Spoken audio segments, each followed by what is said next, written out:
ባለ ታሪካችን ቀጥሏል። ክፍል 5 አብረን እንቀጥል። እስከዛሬ ድረስ በሞራል ደከመኝ ሰለችኝ ሳልል ብዙ ታገልኩ፣ ግን አልሆነም እናት።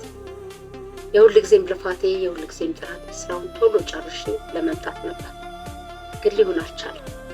አሁን ግን ተስፋ ቆርጬ ባለቀ ጊዜ ይለቅ ማለት ጀምሬልሻለሁ እናቴ።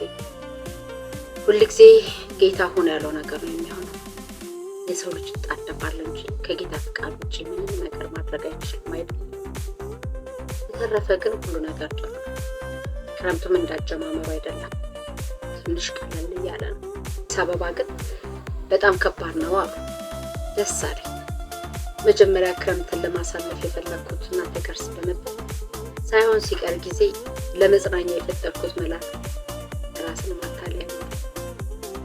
እናትዬ የምኖርበትን በትንሹ መንገድ ጀምሬያለሁ አይደል? ጎረቤቶቼ አስታወሽ ነው። ዛሬ ደግሞ ስለ 8 ቁጥር እስኪ ላጫውትሽ። አቶ አቤ ሌሌሳ መገርሳ ይባላል።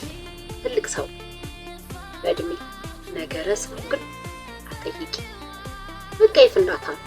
ድሮ በመስገድ ቤት ነበር አሉ የሚያውቁት ሲያጫውቱ። አሁን ግን እድሜ ለው እያለ የሰራተኛ አስተዳደርና ፋይናንስ ሆኗል። ታዩ ያውም የወረደው እና ልጅ ስራውን ስራ ቦታ ብቻ መሰለሽ የሚሰራ በመኖሪያ ቤት ውስጥም ጭምር ነው ስልጣኑን የሚማሳየት የሚፈልገው። 10 ሰዎች ነን በአንድ ግቢ ውስጥ ብዬሽም አልነበር? ከዛ ውስጥ እኔም ብቻ ነው ማዘዝ የማይችለው፣ ምክንያቱም እኔ የመንግስት ሰራተኛ ስላልሆንኩ ሲፒኤ አይመለከተኝም። ስለዚህ በምን ልፍረው?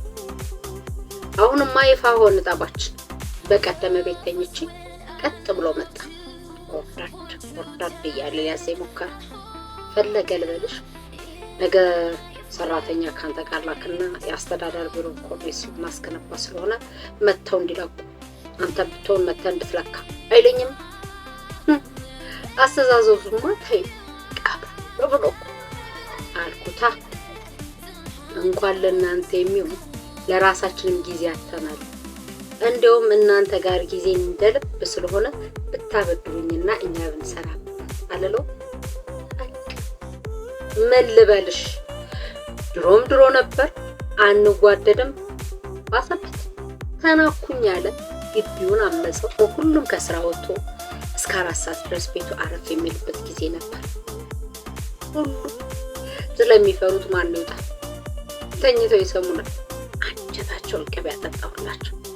እነሱ መናገር ስለማይችሉ በእኔ በጣም ነው ደስ ያላቸው። አበባዬ የአንዳንድ ሰው ትእዛዝ ሰስጣት ግን አይገርምሽ? አሁን ራሱ ይሄንን የምጽፍልሽ ከስራ ወጥቼ በቤት አረፍ ብዬ ነው። በመስኮት ግን እሱን እያየሁት ስልክ ቢኖረኝ ኖሮ ደውዬ የሚለውን አሰማሽ ነበር።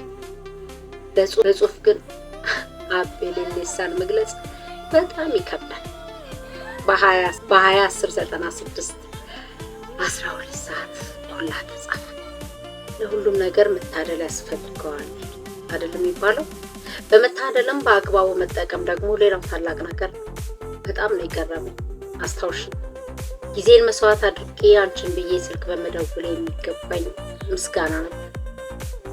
ምናልባትም መስሎኝ ሊሆን ይችላል፣ ግን የቢሮ ስልክ ነው በቃ ሆነና አረፈ።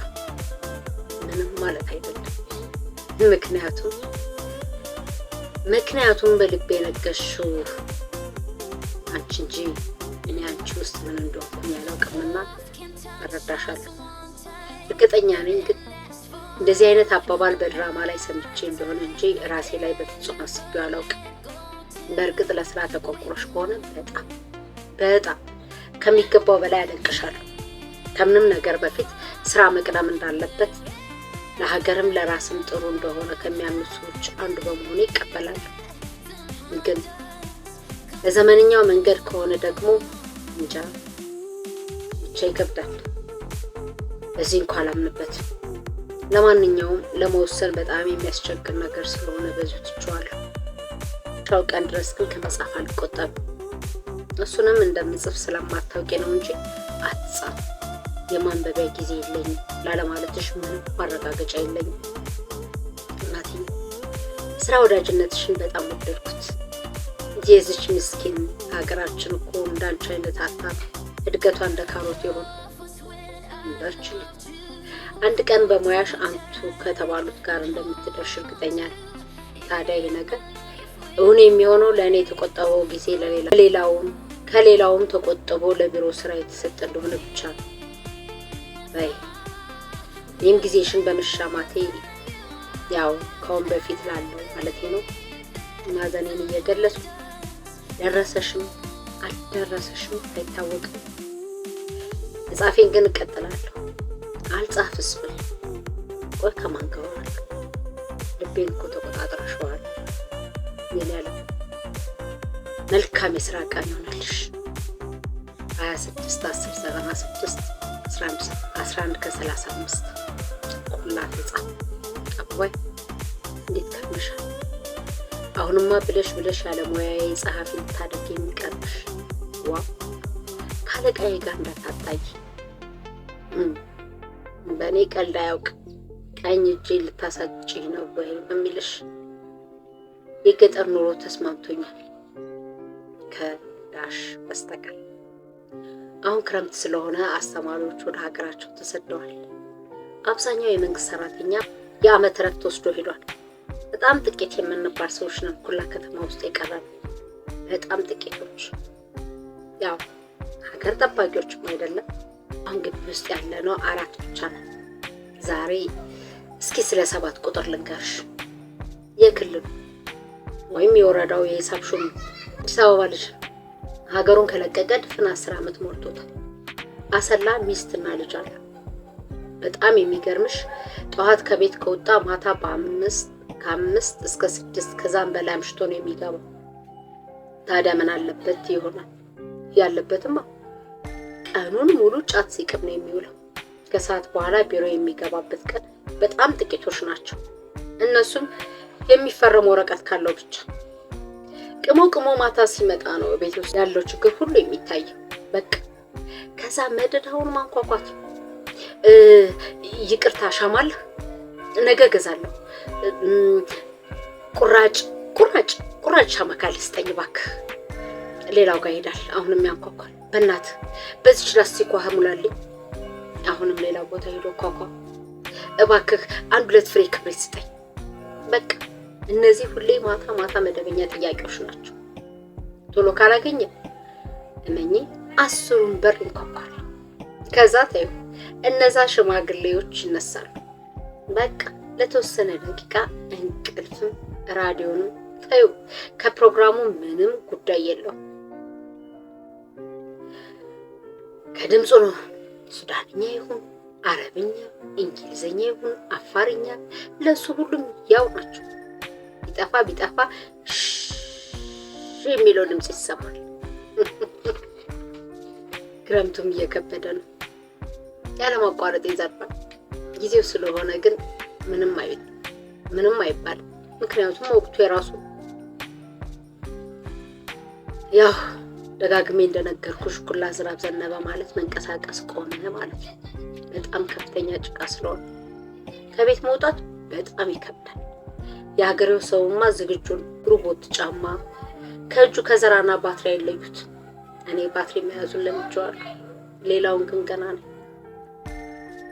አባባይ ጭቃውን ሳይ አንቺን ሳስታውስ በጣም ነው ሳቄ የሚመጣ። ዱባይ ላይ የሚታይ ነገር አንቺ እዚህ ሆነሽ ጭቃው ውስጥ ስትቀረቀሪ፣ የተወሰነ ሰው ከፊት ሆኖ በገመድ ሲቆጥጥሽ፣ ሌላው ደግሞ ከኋላ ሆኖ ኦ እያለ ሲጋብሽ ከጭቃ ለመውጣት አይገርምም? ያን ያክል እንኳን ክብደት የለሽ። ግን በቃ ለመውጣት አንቆ ይዞሽ መከራ ሲያሳይሽ እየሳርኩሽ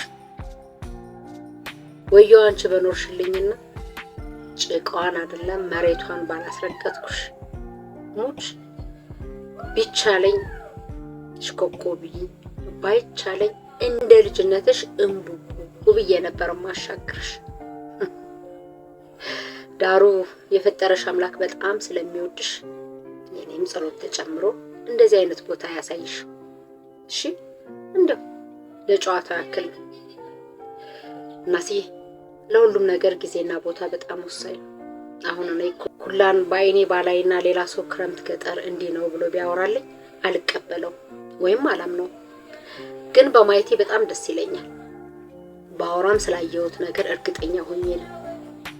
ስደት ለወሬ ይመቻል አይደል የሚባለው? ታርገሽ የወጣሽው ጫማ ከሰዓት ቢጠይቁሽ ወይም ጎንበስ ብለሽ ብታዩ ምን አይነት መልክ እንዳለው ወይም የትኛውን ጫማሽን እንዳደረግሽው የምታውቂው በውሃ ካጠብሽው በኋላ ነው። እንግዲህ ምን ታረጊዋለሽ? ይታደሉታል እንጂ አይታገሉትም አይደለም የሚባለው? ለዛሬ አበቃው።